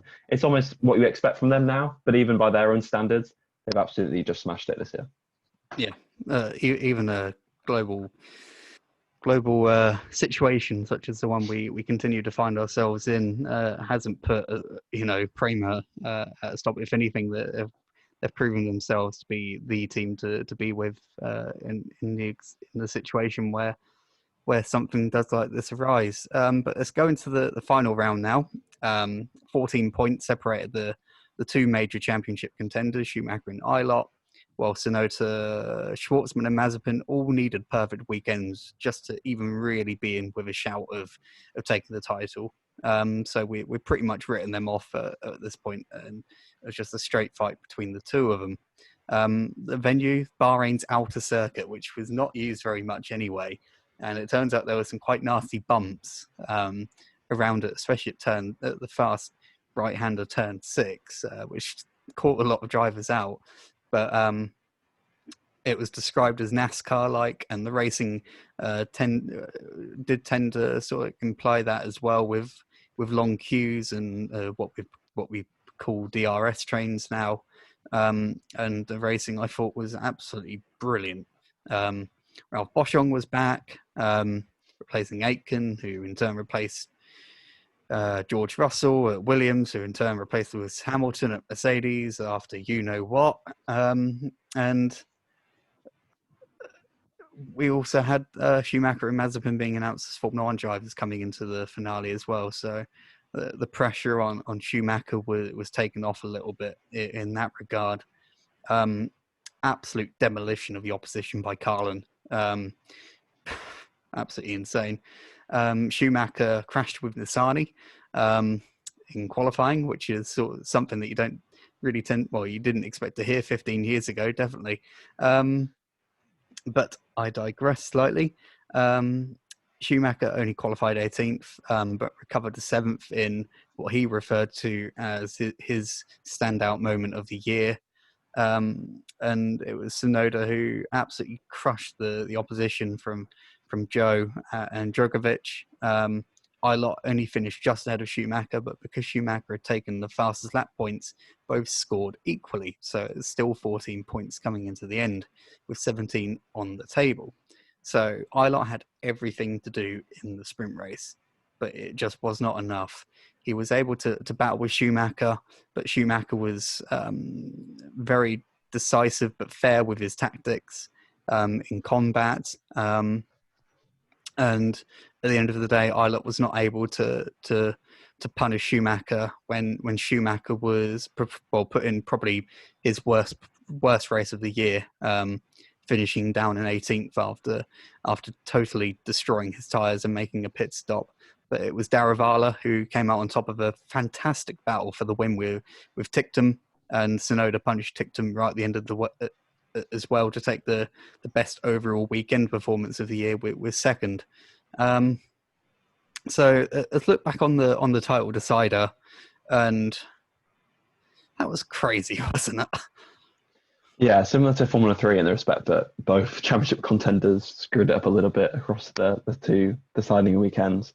I don't know if it's a pressure thing or what, but it just seemed to yeah, just really get to kind of both of them. Both of them made big errors, like I say, across the 2 weekends. I think by this point, at least certainly after the feature race, it was too big a mountain to climb for Ilott. I don't think he was ever really going to be able to overhaul it. Certainly after qualifying on Saturday, I perhaps thought, maybe he could do it. But then in the race, when we saw Schumacher's comeback and Ilott not really making progress, I think it was pretty much sealed then. In the sprint race, I think it'd been too much to ask for Ilott to win it. So an interesting end to the season. These two drivers that have been so strong throughout the year were really reduced to the sideshow to a brilliant scrap in both the feature and sprint race, which obviously was sort of dominated more by the sort of Nikita Mazapan, Schwartzman, obviously Sonoda, obviously just absolutely destroying everyone as well. So Daravala, of course, getting a much deserved win. So yeah, it was weird. They were like I say, the sideshow or the undercard for a brilliant end to the season. And I don't know. What did you think of the title decider in terms of living up to expectations? We had this whole building up, a big crescendo all season long of this huge title fight. Do you think it lived up to expectations? Well, I wrote the report, and it was probably the most difficult race report I've ever had to write, not least because Schumacher was going to be crowned champion and because of just everything that was going on out front. So to get that report out quickly and as effectively as possible was not easy, let's put it that way. I think it was absolutely fitting place to have a decider and such a bizarre and momentous year. I would say I'm a little bit disappointed in the two title contenders' performances, but I think that saying that is a little bit harsh considering that how hard they had to fight, not necessarily on track, but in terms of the championship throughout the year. And you're going to have a weekend, you're going to have a performance like that every now and then, and it just turns out that both decided to put it in at that point when the pressure was at its highest. I think Schumacher's a fitting champion. Certainly deserved it for the methodical way that he approached the year. But when you do look deeper, you do see statistics like Sonoda scored more points than anyone else in feature races, and how Ilott was without question the quickest driver of the year as well. So I think all of these drivers, like right at the top, can really hold their heads up high for the way that they've performed this year. I was relieved and a little bit. I had no sort of concerns anyway, but I was relieved that the two drivers the two title contenders conducted themselves well in terms of fairness on the track. They didn't do anything silly like clatter into each other. Something like that. We don't want to see championships decided that way. So I think overall, like the decider and how the championship played out was very, very good. If that fight for the lead was for the championship as well, I think that would have been better, but we can't expect too much, especially after the brilliant season that we've had with Formula 2. So I think that's a good way to round that section off. But we have got a top 10 to discuss. Well, let's say discuss. We've already got the list done and dusted already. A little bit different to how we did it with the Formula 3 one. We've asked all of the Formula Scout contributors to give their personal top 10, and then we've crunched some numbers in an algorithm machine, and we've got a top 10. But we'll start with a couple of honourable mentions, and that's Juri Vips and Luka Giotto, who were both nominated for spots on the top 10 but missed out. So I think, Josh, do you think it's fair that they get an honourable mention but don't quite squeeze into the top 10?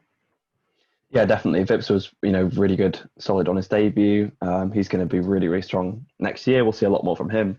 Giotto was absolutely brilliant on certain weekends. It really reminded us of, just why he's been one of the top drivers over the past few years in the championship. Has never really worked out for him. Should have won the GP3 championship.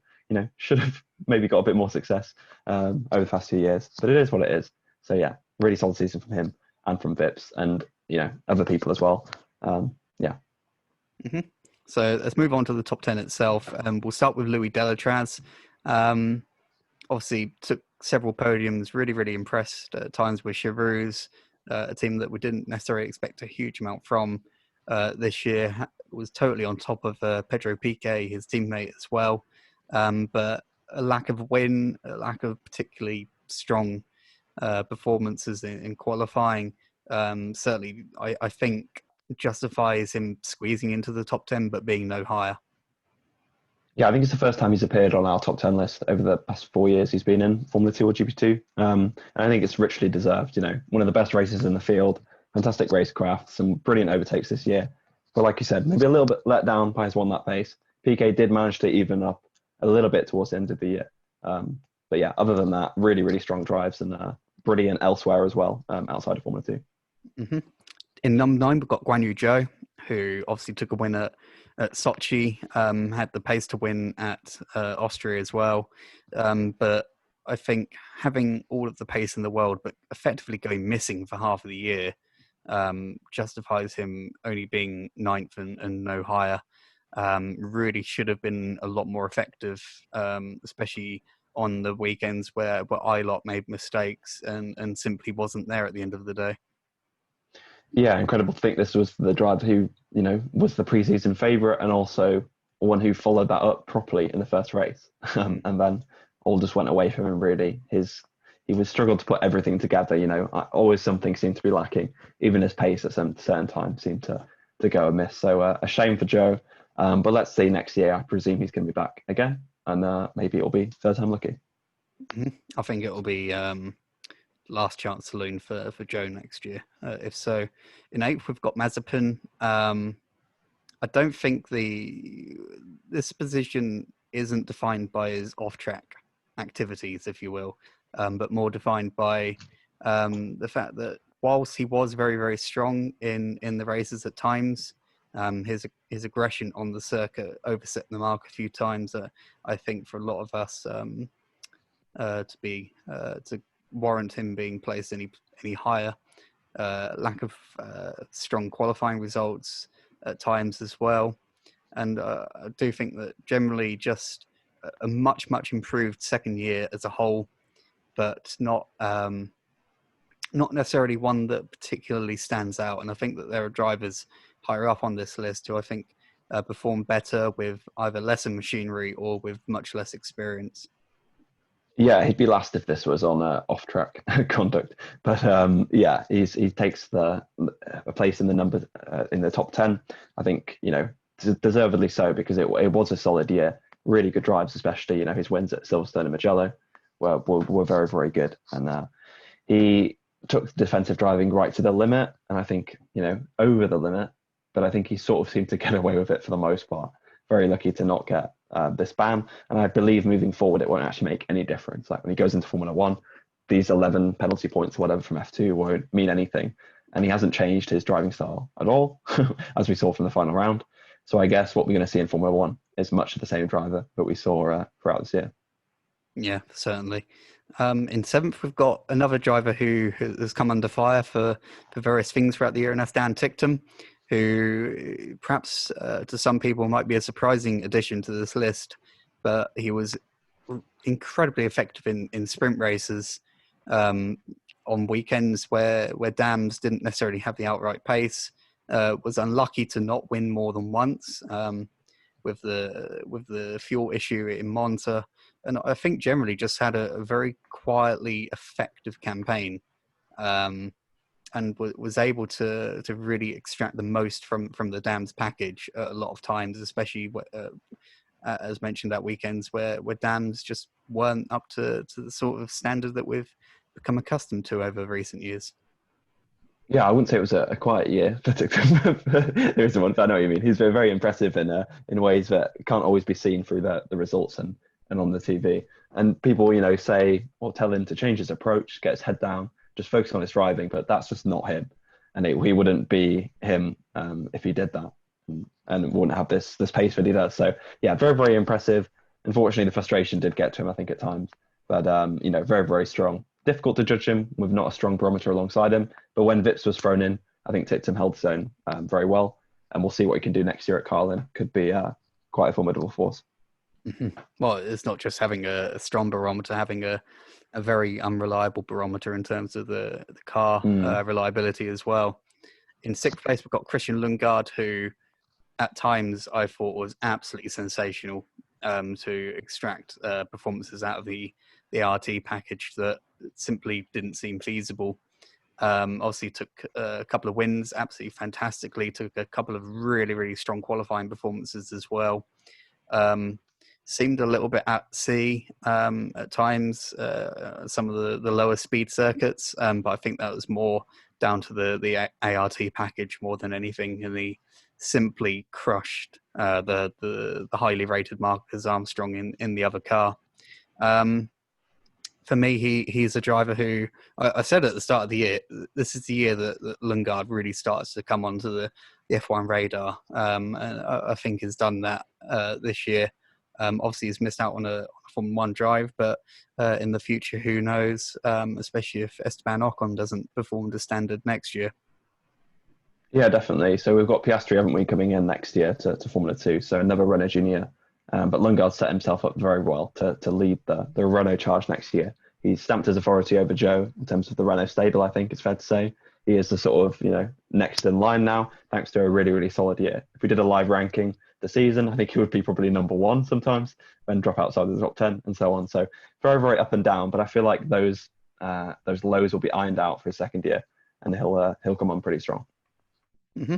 In fifth, we've got Philippe Drogovich, who won several times this year and took poles several times this year as well, with a package that seemed to be really nowhere last year.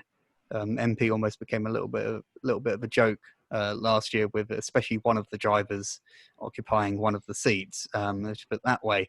But I certainly think that Drogovich was absolutely brilliant this year, especially after such a difficult FIA F3 campaign last year.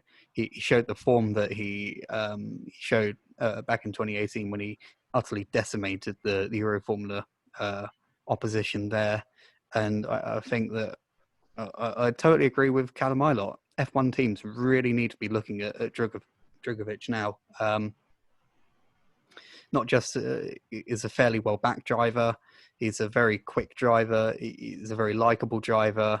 I certainly think that Formula One could do with a better more representation within Brazil. He's Brazilian. Obviously, Pietro Fittipaldi exists, but I very highly doubt he'll be racing in Formula One next year at all. But I do think that Drogovich was perhaps one of the stars of the season that we didn't necessarily expect to really be there. Yeah, definitely, because obviously everyone knows he's very talented from his days in Formula 4 and stuff, and obviously the way he won the Euro Formula Open Championship. But I don't think, like you said, we didn't expect him to be this strong this year, just with the package that he had. But like I say, MP as well did a really good job. Credit to them as well. But yeah, Drogovich was brilliant, and I think I've said this about 20 drivers now, but will be one of the title favourites for next year, especially with the package that he's inheriting. Next year. Again, he just needs a more consistent year next year, but I'm sure that will come with experience. A really, really good rookie year. Mm-hmm. In fourth, we've got Robert Schwartzman, last year's FIA Formula 3 champion. Very much expected to be racing in Formula 2 next year, and won the most races out of anybody with 4. As was discussed before, some of those came in somewhat fortuitous circumstances, but at the end of the day, Schwartzman was the one there to pounce when others faltered. I do think that sometimes he was a little bit unlucky in qualifying. Sometimes he was just not there in qualifying, and I think that really defined much of the second half of this season. I think if we'd done this ranking based on the first half of the year, then Schwartzman would be clear number one, but it just did not happen for him in the latter half of the year. Obviously came back strong in Bahrain, but it just didn't quite happen at the points where it really needed to happen. Obviously had that mechanical problem with Mijello, recovered brilliantly to finish just painfully outside of the points. But I don't think it's totally clear cut that Schwartzman is the title favourite, the absolute standout title favourite for next year, given the potential that so many other drivers down the order have shown, and because some of Schwartzman's wins were, to be frank, very, very lucky. Yeah, in a way, it's very difficult to judge. I think that's what kind of flattered his first half of the year, perhaps, was these slightly fortuitous wins. But I mean, the way he won them was absolutely brilliant. You know, perhaps the second Red Bull Ring weekend sums up his season perfectly. And the fact that he won the feature race and then the sprint race, he just spun out in turn one. It was very sort of mixed bag. But the highs were very high, and I think much better than Schumacher in terms of the highs. He managed to reach higher peaks than his teammate, but unfortunately, he had a lot more, lower peaks and mistakes in the race, unfortunately. Hmm. In third place, we've got Callum Milot, who I think some people will find this a slightly harsh judgment, but I think it's entirely fair on the basis that he had all of the speed in the world and he was able to deliver it in qualifying, but there were just too many mistakes at the end of the day and too many weekends where he was not able to punish Schumacher. And I do think that, whilst he was able to pounce and take victory, especially that brilliant one at Silverstone, the feature race, which he just commanded from the front, um, there was the opportunity to have so much more at the end of the day, but he just did not perform to the same sort of standard that he needed to really assert himself as the absolute championship favourite when it counted. Yeah, definitely. He had, stunning pace, and that was arguably even better than what De Vries had last year, arguably better than even what Russell had in 2018. It was pretty incredible, his sort of pace advantage. But like you say, just wasn't able to convert it into the victories when it mattered. Very rarely made any mistakes in qualifying, but unfortunately that didn't really matter too much because unfortunately he made a few big ones in the race, which were very costly, and the timing of those was very bad. So yeah, definitely unlucky in some parts. And I hope that a year on the sidelines next year leads to a seat in 2022 because I think he deserves it on the basis of this year, especially if we say three drivers from this year should graduate. You've got to say it needs to be Schumacher, Sonoda, and the third one I think really should have been Ilott. So yeah, a solid year. I think one that he still has a very bright future ahead of him because he was absolutely blindingly quick this year, and in many places the most impressive driver. Yeah, certainly. I think if he's able to really iron out those mistakes, and we saw glimpses of it this year. Definitely, we're seeing glimpses of it every year over the past few years. But once he's able to really iron out those small mistakes, small but significant mistakes, then you're going to have an absolutely top drawer driver. I think in Callum Ilott, and one who I think would suit Formula One very well in terms of his personality and likenesness, if that makes sense, and so forth. But that moves on to number two, and it's our champion, Mick Schumacher. Um, this might seem a harsh one as well, considering that he did win the championship. But there was one other driver who stood out just that little bit more for us. I think the lack of performance occasionally in qualifying grade Schumacher down a little bit. The fact is in his second year, whilst very harsh, it is something that goes against Schumacher as well. And there were a few weekends where Schumacher's performances just weren't quite up to scratch. And I think being usurped by Schwartzman in the early stages of the season, especially, is what gives them the number two spot. Although there is certainly an argument, and it was sort of like it was very very close between Schumacher and our number one choice over this top spot at the end of the day. Yeah, definitely. I mean, there's not much separating Samira and Schumacher, so it's very hard to pick between them. No, yeah, you can definitely argue it both ways. For example, the starts, for example, you can say Schumacher gained an awful lot of points just from having good starts. Is that down to him? Is that down to the team? Is that down to a combination of both? Or is actually, if you look at races like the first Bahrain race, where he dives it down the inside of turn one, has brilliant spatial awareness and gains a whole heap of positions, that's on him. That's his driving ability and his awareness and his confidence in the car. I think that's what we really saw this year. He looked very sheepish last year. He looked a bit lost, looked a bit unsure. He had bad luck pretty much every single weekend. This year, he seemed assured. He seemed like he really formed the championship picture in his mind, and he was just taking it in a very Schwartzman-esque manner, actually, from last year. and it seemed to pay off, very, very nicely for him. He did crumble a little bit at the end, which I think does knock him down a little bit as well, and did have, like you say, Craig, a few, poor weekends. But ultimately, he had a lot of bad luck as well. The fire extinguisher in the Red Bull ring, obviously in Hungary, where it wasn't on the right strategy and probably would have won if he was on the right one, and numerous other occasions as well, which you can point to. So, yeah, and a truly deserving champion, I'd say, but not quite, in our opinion, the best driver of the year. Yes, because Ralph Boschung is our number. No, it's Yuki Tsunoda, who took top rookie this year, took the Antoine Hubert Award with it, which is an award awarded to the highest placed rookie in the championship. Missed out on second place in the championship by just 1 point. He was also awarded the Pirelli Award for being the best on their tyres, which was voted for by the Formula 2 media, including Formula Scout, and finished third in the championship in a rookie campaign in just his second year in Europe. And the way how Sonoda has graduated up the ranks, going from Formula 4 to Formula 3 to Formula 2 to Formula 1, all in successive years. That is exactly what the FI hope to get from the junior single-seater ladder, I think. And I think the investment that Red Bull and Honda have put into this brilliant young driver, who I still have a few reservations about in terms of Formula 1 credentials, over his sort of his technical awareness, and the language barrier obviously still exists, but he has worked very, very hard on getting his skills in English up to scratch, which will be very, very important when he races for AlphaTauri next year. He'll probably want to learn a bit of Italian as well. But on the track, he scored more points than anyone else when you take the feature races into account, which I think is very telling.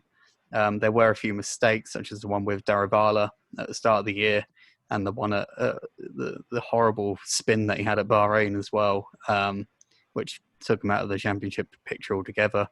But at the end of the day, he was given the pretty tough task by Helmut Marko to get a super license, and that's what he did. And I think he did it in very fine style. He was unlucky not to win more races than anyone else when you take into consideration the one that he lost at Austria. Sorry. And there are a couple of other occasions where he was right in the mix as well, just picking up those points and those podiums. He took a lot of inspiration from Hubert and adapted that into his own driving style. He's been very vocal about that this year. And I think it's very, very fitting that he takes the number one spot. Yeah, definitely. I couldn't think of a better recipient of that, Hubert Award for this year. I think absolutely brilliant and very well deserved. Yeah, I mean, he was absolutely fantastic. You look at races like the wet Red Bull Ring race, where obviously he had no radio and just drove absolutely brilliantly. You look at a race like Spa, where he really went toe-to-toe with Mazapan and came out on top. And just so many other occasions where he was just absolutely brilliant. His brilliant Bahrain weekend.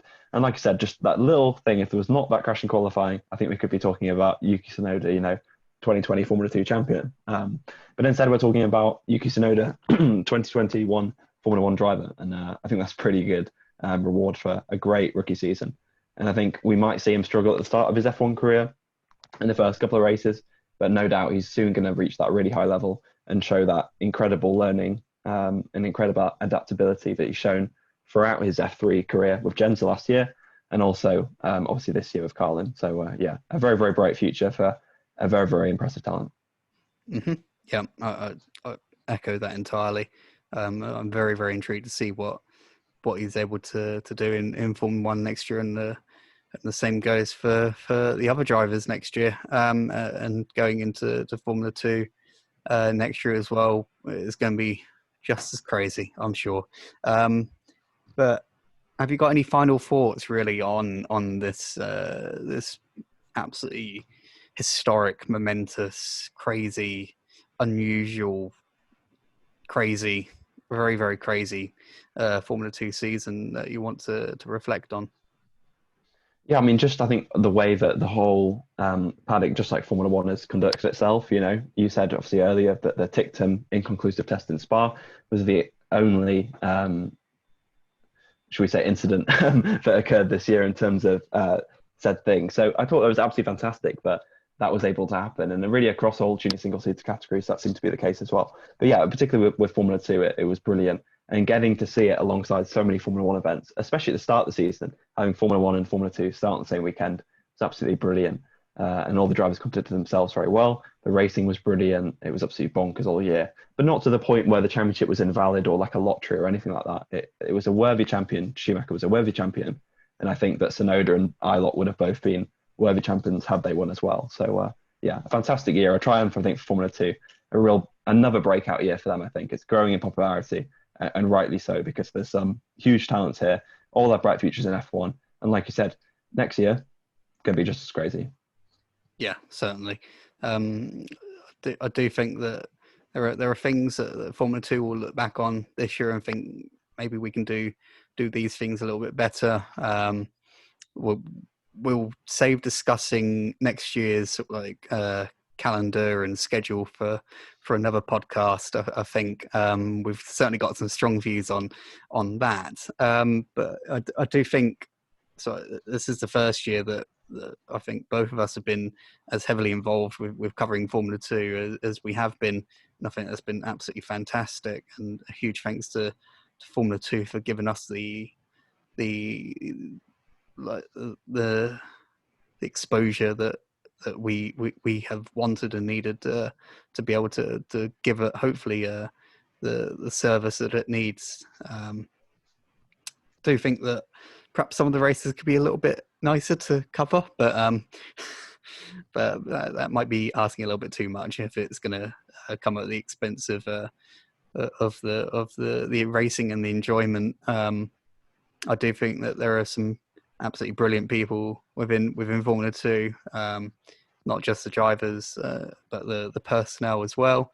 And it's just been an absolute pleasure to really be a part of this year, especially it being such a historic and a momentous year.